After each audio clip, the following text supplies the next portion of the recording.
नमस्कार दोस्तों, मेरे YouTube चैनल पर आपका स्वागत है। यदि आप गवर्नमेंट जॉब की तैयारी करते हैं या गवर्नमेंट जॉब में हैं, तो यह वीडियो आपके काम की है। आज हम बात करने वाले हैं सेंट्रल गवर्नमेंट में मिलने वाली छुट्टियों के बारे में। सबसे पहले यह जान लें कि सेंट्रल गवर्नमेंट एम्प्लॉय को कौन कौन सी छुट्टियां मिलती है और उन छुट्टियों का क्या इंपॉर्टेंस है। ये मिलने वाली छुट्टियां हैं कैजुअल लीव, जिसे आप शॉर्ट में CL कहते हैं, रेस्ट्रिक्टेड हॉलीडे जिसे RH कहते हैं, अर्न लीव जिसे EL या LP भी कहते हैं, हाफ पे लीव जिसे शॉर्ट में HPL कहते हैं, कॉम्यूटेड लीव जिसे मेडिकल छुट्टी कहते हैं, leave not due, extra ordinary leave जिसे EOL भी कहते हैं, मैटरनिटी लीव यानी कि ML, पैटर्निटी लीव यानी कि PL, चाइल्ड केयर लीव यानी कि CCL, स्पेशल कैजुअल लीव यानी कि SCL। इतनी सारी छुट्टियां आप सेंट्रल गवर्नमेंट में ले सकते हैं। इतनी सारी छुट्टियों में भी जो जनरली यूज की जाती है वो है CL, RH और EL यानी कि LAP। विशेष परिस्थिति में ही या जब इन तीनों छुट्टियों में से कोई छुट्टी नहीं बचती है तब लोग दूसरी छुट्टी लेते हैं। विशेष परिस्थिति जैसे ML, PL, CCL या SCL। नॉर्मली लोग CL, RH और EL यानी कि LAP लेकर ही काम चला लेते हैं। आज हम लोग बात करेंगे अर्न लीव के बारे में, जिसे EL या LAP कहते हैं। यह एक इम्पोर्टेंट छुट्टी है क्योंकि अक्सर जब हम लोग लंबी छुट्टी पर जाते हैं तब इसका ही उपयोग करते हैं, क्योंकि यह छुट्टी वह छुट्टी है जो लैप्स नहीं होता है। यह आपके लीव अकाउंट में क्रेडिट होता रहता है, इसलिए लोग अपने काम के लिए इसे बचा कर रखते हैं क्योंकि यह लैप्स नहीं होता है।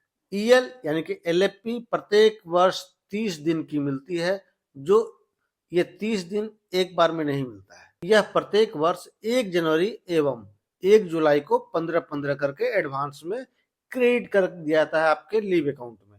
अगर 1 जनवरी को आपने ड्यूटी ज्वाइन किया है तो उसी दिन आपके लीव अकाउंट में 1 जनवरी से 30 जून तक के लिए 15 छुट्टी क्रेडिट कर दिया जाएगा।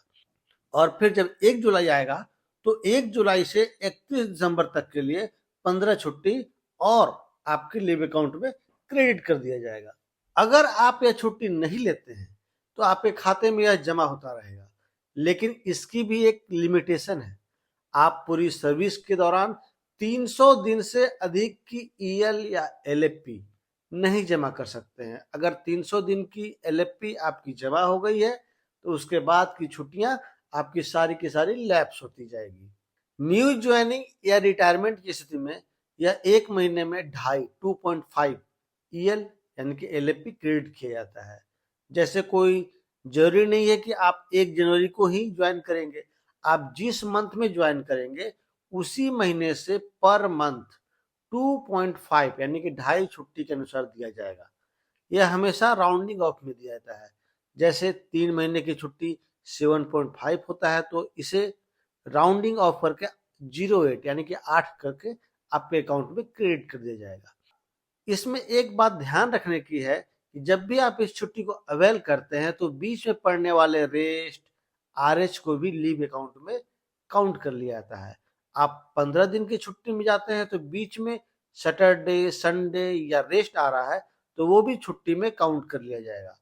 LAP यानी कि EL को आप कभी भी कैजुअल लीव के साथ में ऐड करके नहीं ले सकते हैं, यानी कि कैजुअल लीव प्लस LAP ये एक्सेप्टेबल नहीं है, इससे आप नहीं ले सकते हैं। Casual leave plus rest plus LAP इसे भी आप नहीं ले सकते हैं। रेस्ट के बाद आप LAP अवेल कर सकते हैं, बशर्ते रेस्ट से पहले आपकी वर्किंग डे होनी चाहिए, क्योंकि रेस्ट को लीव में काउंट नहीं किया जाता है।